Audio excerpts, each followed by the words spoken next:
GCash forgot in PIN, submit a ticket. Buksan po natin ang ating GCash app.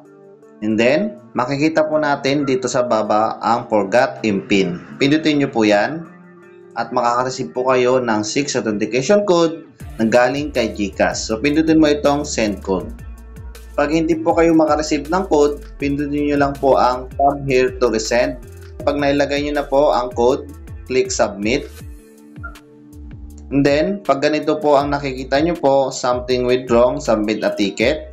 So, ang kailangan nyo po lang na gawin ay screenshot nyo po yan dahil kailangan po natin mamaya sa submit a ticket. And then, ang gagawin nyo po ay click submit a ticket. Para po makasubmit tayo a ticket, pindutin natin itong chat with Gigi. So, ayan. Ito po yung gagawin nyo po. Sundan nyo na lang po para po makasubmit a ticket tayo kay GCash. So, ayan, click agree. And then, ito po yung susunod na kailangan po natin ilagay ang ating buong pangalan. Enter. Tapos, ito po yung sasabihin niya po. So, ito po yung tatandaan nyo po. So, wag po kayong pipindot yan. Ito po yung ilalagay nyo.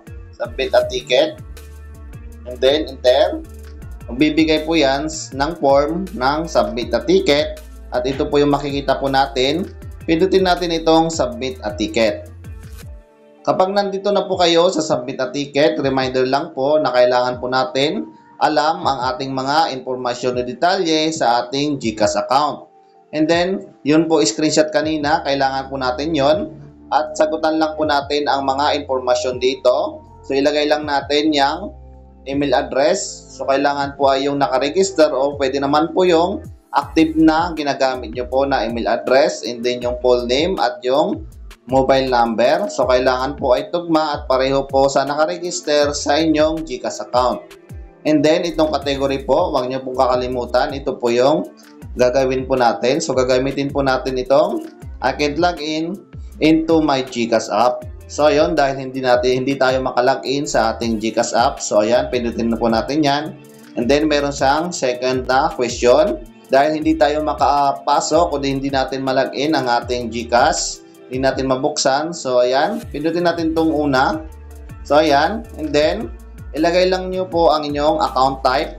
So, yung GCash po, yung ano po yung account type nyo po, si regular po. Iba-iba po yung account type po natin. So, ayan, regular.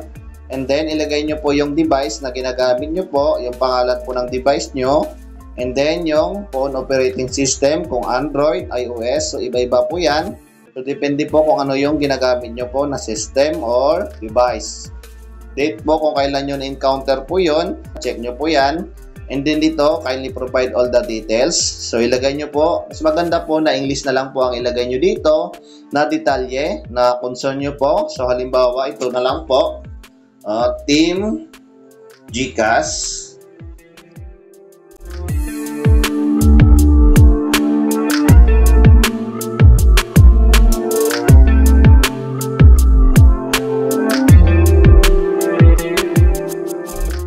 Ito po ay example lang po na concern details. So, kayo pong bahala kung ano po yung ilalagay nyo po. And then, i-check nyo po yan. And then, check.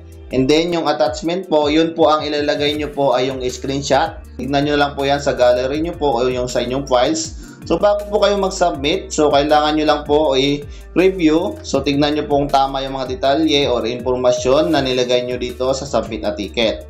So, yun, once po na okay na po yan, so, ang gagawin nyo lang po yan ay submit nyo lang po yan. So, click submit and then makakatanggap po kayo ng email galing kay GCash